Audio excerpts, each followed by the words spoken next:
Chapter 10. He could not at first leave the fire. It was so precious to him, so close and sweet a thing, the yellow and red flames brightening the dark interior of the shelter, the happy crackle of the dry wood as it burned, that he could not leave it. He went to the trees and brought in as many dead limbs as he could chop off and carry, and when he had a large pile of them, he sat near the fire, though it was getting into the warm middle part of the day, and he was hot, and broke them in small pieces and fed the fire. "I will not let you go out," he said to himself, to the flames, "not ever."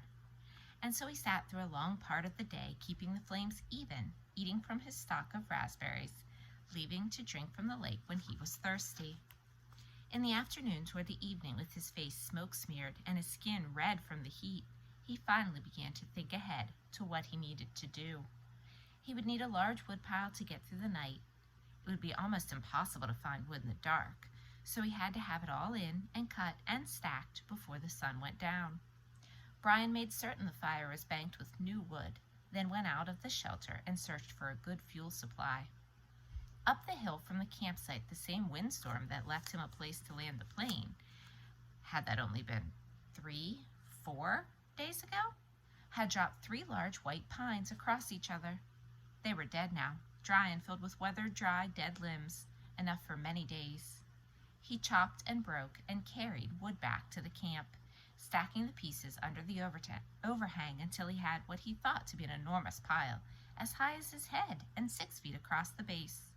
Between trips, he added small pieces to the fire to keep it going, and on one of the trips to get wood, he noticed an added advantage of the fire. When he was in the shade of the trees breaking limbs, the mosquitoes swarmed on him, as usual, but when he came out to the fire, or just near the shelter where the smoke eddied and swirled, the insects were gone. It was a wonderful discovery. The mosquitoes had nearly driven him mad, and the thought of being rid of them lifted his spirits.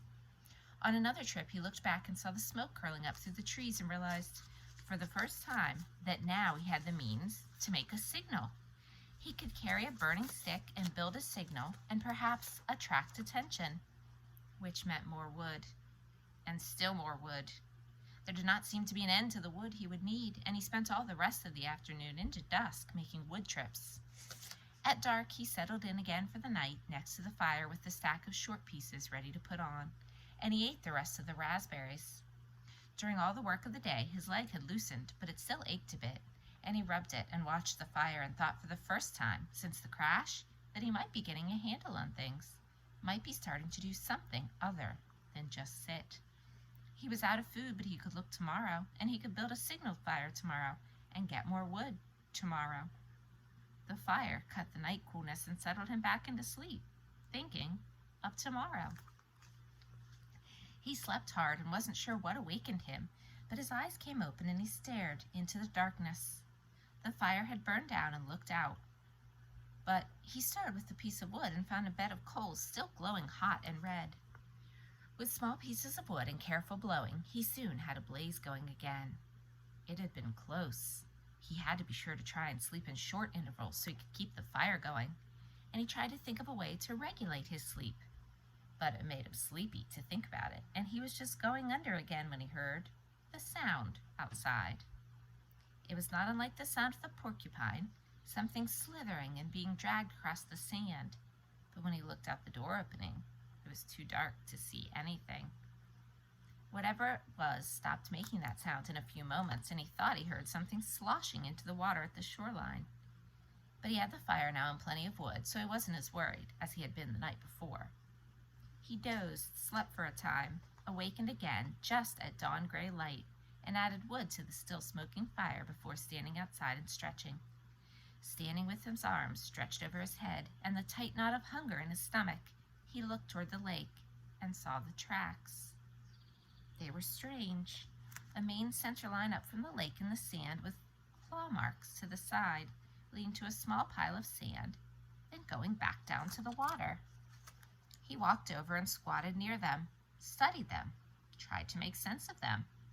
Whatever had made the tracks had some kind of flat, dragging bottom in the middle and was apparently pushed along by the legs that stuck out to the side. Up from the water to a small pile of sand, then back down into the water. Some animal, some kind of water animal that came up to the sand to do what? To do something with the sand, to play and make a pile in the sand? He smiled. City boy, he thought. Oh, you city boy with your city ways. He made a mirror in his mind, a mirror of himself, and saw how he must look. City boy with your city ways, sitting in the sand, trying to read the tracks and not knowing, not understanding. Why would anything wild come up from the water to play in the sand? Not that way. Animals weren't that way. They didn't waste time that way. It had come up from the water for a reason, a good reason, and he must try to understand the reason. He must change to fully understand the reason himself, or he would not make it. It had come up from the water for a reason, and the reason, he thought, squatting, the reason had to do with the pile of sand. He brushed the top off gently with his hand, but found only damp sand.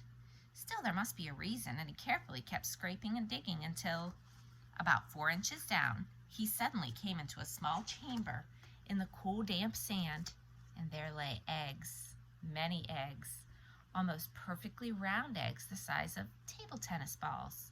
And he laughed then because he knew. It had been a turtle. He had seen a show on television about sea turtles that came up onto beaches and laid their eggs in the sand. There must be freshwater lake turtles that did the same. Maybe snapping turtles. He had heard of snapping turtles. They became fairly large, he thought. It must have been a snapper that came up in the night when he heard the noise that awakened him. She must have come then and laid the eggs. Food. More than eggs, more than knowledge, more than anything, this was food. His stomach tightened and rolled and made noise as he looked at the eggs, as if his stomach belonged to somebody else, or had seen the eggs with its own eyes and was demanding food. The hunger, always there, had been somewhat controlled and dormant when there was nothing to eat, but with the eggs came the scream to eat. His whole body craved food with such an intensity that it quickened his breath. He reached into the nest and pulled the eggs out one at a time. There were 17 of them, each as round as a ball and white. They had leathery shells that gave instead of breaking when he squeezed them. When he had heaped them on the sands in a pyramid, he had never felt so rich somehow. He suddenly realized that he did not know how to eat them. He had a fire, but no way to cook them, no container, and he had never thought of eating a raw egg. He had an uncle named Carter, his father's brother, who always put an egg in a glass of milk and drank it in the morning. Brian had watched him do it once, just once, and when the runny part of the white left the glass and went into his uncle's mouth and down the throat in a single gulp, Brian almost lost everything he had eaten. Still, he thought, still. As his stomach moved toward its backbone, he became less and less fussy. Some natives in the world ate grasshoppers and ants. If they could do that, then he could get a raw egg down. He picked one up and tried to break the shell and found it surprisingly tough. Finally, using the hatchet, he sharpened a stick and poked a hole in the egg. He widened the hole with his finger and looked inside. Just an egg. It had a dark yellow yolk and not so much white as he thought there would be. Just an egg. Food. Just an egg. He had to eat. Raw. He looked out across the lake and brought the egg to his mouth and closed his eyes and sucked and squeezed the egg at the same time and swallowed as fast as he could. Ugh! It had a greasy, almost oily taste, but it was still an egg. His throat tried to throw it back up. His whole body seemed to convulse with it, but his stomach took it, held it, and demanded more. The second egg was easier, and by the third one he had no trouble at all. It just slid down. He ate 6 of them, could have easily eaten all of them and had not been full, but a part of him said to hold back, save the rest. He could not now believe the hunger. The eggs had awakened it fully, roaringly, so that it tore at him. After the 6th egg, he ripped the shell open and licked the inside clean, then went back and ripped the other 5 open and licked them out as well, and wondered if he could eat the shells. There must be some food value in them, but when he tried, they were too leathery to chew, and he couldn't get them down. He stood away from the eggs for a moment, literally stood and turned away so that he could not see them. If he looked at them, he would have to eat more. He would store them in the shelter and eat only 1 a day. He fought the hunger down again, controlled it. He would take them now and store them and save them and eat 1 a day. And he realized, as he thought it, that he had forgotten. that they might come. The searchers. Surely they would come before he could eat all the eggs, at one a day. He had forgotten to think about them, and that was good. He had to keep thinking of them, because if he forgot them and did not think of them, they might forget about him. And he had to keep hoping. He had to keep hoping.